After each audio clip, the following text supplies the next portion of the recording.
Okay, so we're going to start with a punch to the face.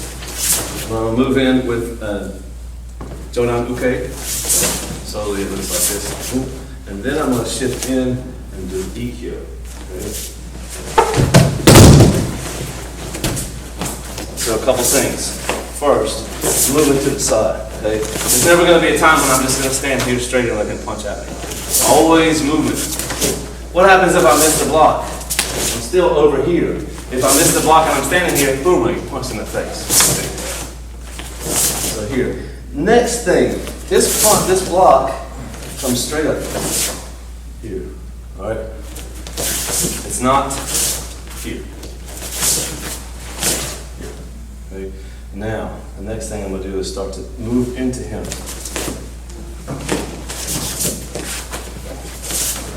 And then this hand slides down to here, and this hand slides up to here.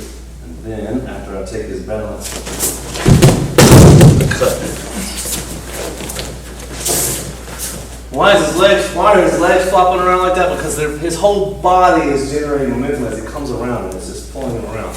And so, So here, boom. When I get to this point, this is the thing that most people do.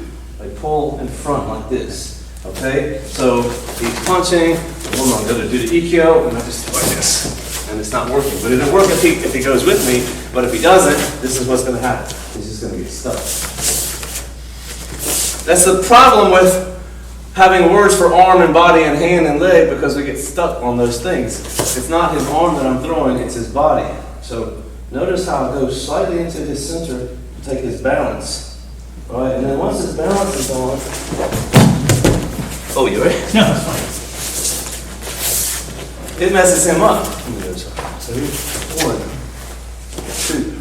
It is, I'm moving into his center. And he takes his balance. Now, the other thing that I'm doing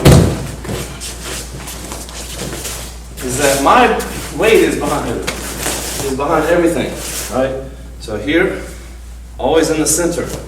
It's never like this, where I'm trying to pull him. It's always forward. Right? And I'm not ever where I'm not dragging him. It's never a point where I'm dragging him. It's always pushing from behind so that I can get that connection to the ground. Okay? So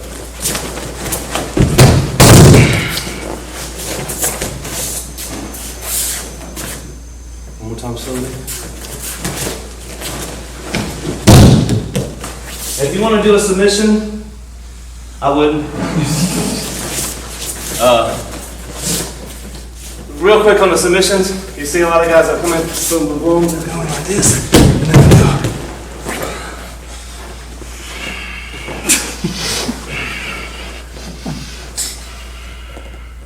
I'm doing it right? Imagine doing that in a real fight. Just imagine doing that in a real fight. Okay? We don't do that much. I will show you some submissions and stuff. But normally, right, if I'm in a fight where I'm controlling him and I don't have to worry about him that much, he's just doing something stupid, I'm not going to slam his face in the ground. I'm going to do like this. I've done this before to people. I didn't want to slam him in the ground. So I just did like this and get up on your feet. Sorry. I just walked around and put him like this. Right? Because I didn't want to hurt them. If you're going to take a guy all the way to the ground and slam his face in the ground, boom, that means he's a danger to you. What do you do next? Don't go down and sit next to him. Stomp his face and run as far as fast as you can. Call the police, whatever you have to do. Understand? So, the submission stuff, this is what I say. If you submit a person, it's because you had total control of that person and you don't want to hurt him because you know he made a mistake. And I've been in that situation before. I worked in bars and restaurants for 9 years. I had to kick people out without smashing their faces.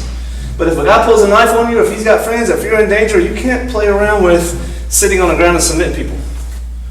Just do your thing and run away. That's the best idea. Okay, so let's try this.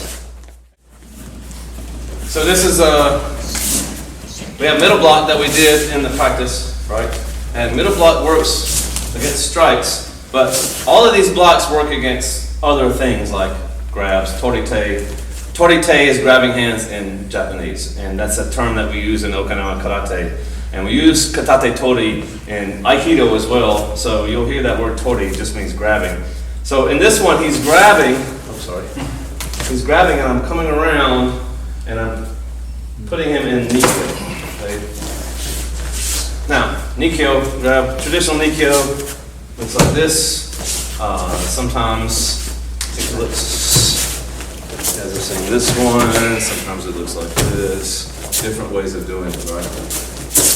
The most important part of the nikio is to reduce the angle of this wrist and to create as much tension on these tendons and ligaments as possible, and then create more tension by changing the pressure into a second angle, right? So we got pressure here, and that's where the nikio comes from.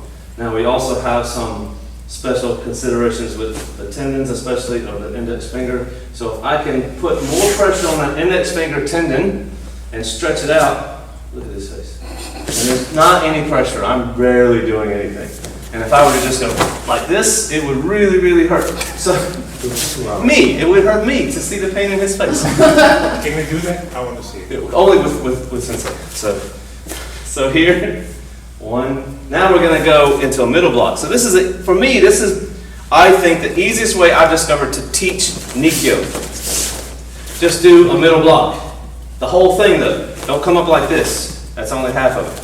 Here, get the wrist all the way over. Just like, if you drew it back, it would look just like our practice in class, except for we have the hand trapped. And yes, you do need to trap, because when you see people do nikio without the trap, that's nonsense. I've tried that many, many times. You can't do it. The person can just let go. I don't care what anybody says. So here, and then I'm going to turn it over into a vertical punch. And that's it. Okay, so 1, 2. Now, how fast can I do this? Right? So if I'm not going to do it to him, obviously, but to set up on the nikio, right? Boom, here, and then the next thing is just the top. So it's pretty fast. Also, what if he lets go? Boom. That's the idea, right? If he punches, boom, same thing. If he grabs, boom, right? If he grabs and lets go, doesn't matter. Still doing the same thing. So it's just magical. It's just wonderful and magical that this helps you to learn nikio very well. So here. Just go slow. Here, look at that. The whole middle block. Then I turn it around, do just a vertical punch, and that's it. The punch is like this. Middle block, vertical punch. That's it. Very simple. So he's going to come in with an overhead strike, like this.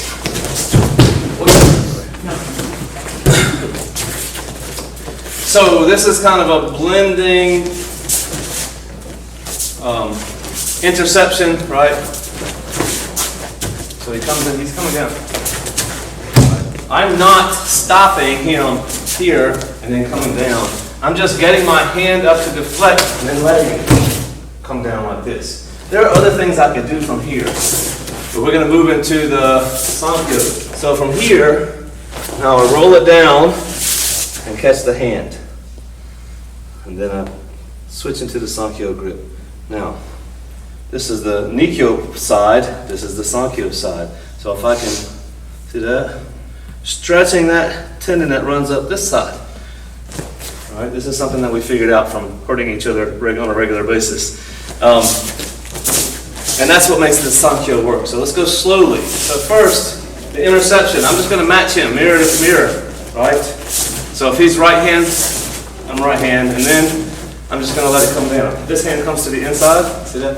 One, and then redirect it down to here. Okay? So again, one, redirect. There's some control here in my shoulder. So now, see this? I'm not just trying to hold him here. I'm actually getting control. And now I'm going to reach over, catch the hand here, and change the position of this hand. Now what I do is I move out. Okay. I try to show me. The guy online said that if you had a hard time with sanio, do this. And I said, no. But anyway, that's what you see online. So here's where the sanio works. I'm trying to twist his wrist, but I'm not. I'm trying to move his whole body. So did I do that? Sorry. So the idea is to twist up through his wrist. Now here's what people do with sanio. You guys seen this before? Yeah. Use your hips, okay? I'm using my hips, right? But they're not directing it into the center, okay? So you don't need that big hip movement. You just need one foot planted and one central axis, and you need to be able to move up that axis. What am I doing? It's hard to see, right? Yeah. Because the movement is so little. You see that? I don't have to go. I'm barely moving him. You see that? I'm barely doing anything here, but it's causing the pain. So if I'm actually doing this in real life and I want to take him out, so look what was happening here. I'm barely moving and he's jumping and tapping. Imagine if I go like this, right? That's going to do a lot of damage. Okay, so 1, 2, 3. Can you get this on a person in the street? Yes. I have done this on the street. I've done this breaking up a fight. So I know that you can get this on a person in a real life situation. Sanio, I've used sanio several times. The only thing I haven't used is nikio, but you said you. Oh yeah. See, when you teach in high school, sometimes you have to. Well, I worked at bars and restaurants for about 9 years, and then I worked at some pretty rough high schools for about 8 years, and I broke up fights, and I had a couple of people attack me, and a lot of this stuff is very useful because, you know, I had a kid in sanio, right? And this doesn't hurt, but if he starts moving, oh, it hurts, Mr. Huss, stop moving. Oh, okay, let's go to the office, okay, right? And then I don't have to worry about lawsuits and all that stuff. So that's the beautiful thing about some of the stuff that we're doing is that the range of control that you have, like I can just say, hey buddy, let's just go outside and not do this again. Or I can just run because he's got some friends or he's posing a real threat. So that's a pretty good use for Aikido in everyday life. Okay, one more time. Slowly. 1, 2, 3. Okay, so he's going to do a roundhouse strike. Oh, I just told you we weren't doing submissions, but I did. Oh, sorry. So he comes in. Oh, sorry. You did not pay me for that one. Okay. First, slow. Hands up. All right. Moving this to here. Okay. So the initial interception. Okay. Look at this hand. Boom. Here. It's right here. So if something goes wrong and he draws back or does something funny, I'm just right here to follow in with a strike. Okay? And then I'm going to trap, I'm going to catch. I'm not going to grab like this. I'm just going to get a leverage hold here. And then I move back into his body. So kotegaeshi, let's just look at the hand position. Or sometimes you hear it pronounced kotegaeshi. That's the proper pronunciation. Kotegaeshi is wrist cutting, right? But a lot of times you see it just worked on the wrist. And this looks really nice when I do this and he takes a big jumping flip around me. And you see a lot of this on the internet and then people are like, why is he doing that big jumping thing? And then the guy's like, well, to save his wrist from being broken, but you know, it's more to show some big jumping movement because it's really not about that. It's really about taking him to the ground because I'm going to use the arm to take the balance away from the body. It's nothing to do with pain in his wrist. If I come like this, a lot of people are going to hurt. But and Anthony, you may be like this in a year or two of practice where I worked with guys who were 18, 19 years old, and one of them was my nephew, and you could go all the way down to like this, and he's standing there looking at you. What are you doing? Because his wrist was flexible. And I had a couple students like that. But if you take so it's about taking the person off balance. So I'm not doing this and just trying to put pain in the wrist or trying to break the wrist or anything like that. I'm not doing that. I'm trying to take him to the ground, and that requires taking his balance. And that goes through his shoulder. That's one way to tell if you have someone's balance. If you can dip one of the shoulders, their balance is gone. then look in the mirror. If one of your shoulders is dipped, guess what you don't have? You don't have your balance, right? So make sure that you're aware of that, both for the person you're working with and for yourself. So now how do we get into this? So we're bringing the hands up, right? First thing, both hands come up, right? Boom, and then this one swings the punch out of the way. It's not a stop and go. It is, oops, get it out of the way. Okay, so now, once I get it out of the way, here, I'm gonna, one, just gonna pick it up here, okay? And then this one continues on. Sorry. Go this way. Here, just continue on. Now, when I grab in kotegaeshi, any kind of kotegaeshi, when I grab, I'm just gonna kind of catch around the wrist area and then turn it and let my thumb slide up into here. You will see kotegaeshi done like this, mostly in jiu-jitsu styles, but you only need to use one hand on this grip, and then that frees this hand up for things like punching or following up on the fingers, which makes it more painful. So, 1, 2, 3. 1,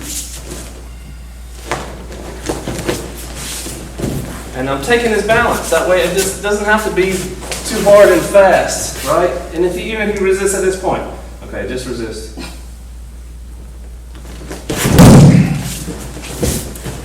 Again. Stand up straight.